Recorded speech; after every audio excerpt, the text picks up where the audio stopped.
Got a relatively brief module here about changing your paper size and your orientation, and this kind of relates to printing. And it's like I said, it's going to be a quick little module here, but it really demands a separate module. And that is simply by going to the page layout tab of your ribbon, and to change your page size and your orientation, go to the size and orientation buttons here. So pretty self-explanatory, isn't it? We go to orientation, we can toggle between a portrait and, of course, a landscape. So notice what happens with this particular document right here. If I'm in landscape, is that going to change the number of pages? Well, it just might, but if I go down here to my zoom options, you can see how that's going to change from landscape and then once again to portrait. That's how we're most typically used to looking at documents. Same thing with size. Is the size going to be letter 8.5 by 11? Is it going to be legal? And of course, as you can see, there's a laundry list of other sizes that you can select from, but we'll just concentrate, just trying to keep it simple here. 8.5 by 14, of course, is legal. 8.5 by 11 is letter size. So let's change it to legal and see how that's going to affect the document. So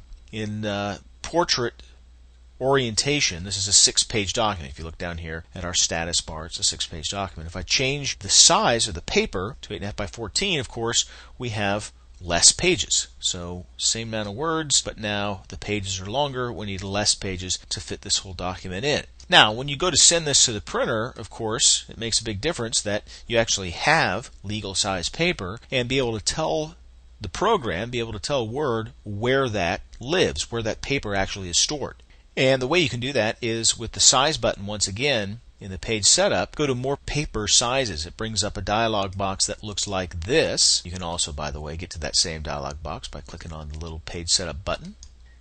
Paper, size, legal.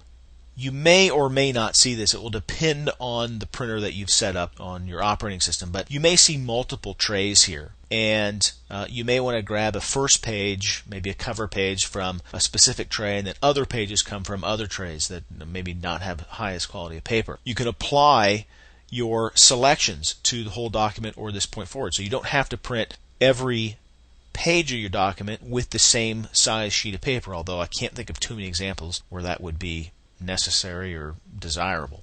But the thing really to keep straight here about this paper tab of the page setup dialog box is that if you're selecting, if you have something that can print, maybe you go back and forth in your work between printing on letter size and printing on legal size paper, make your selection and then tell Word which tray that the letter size paper lives in. Tell Word which tray the legal size paper lives in, and then you'll be good to go.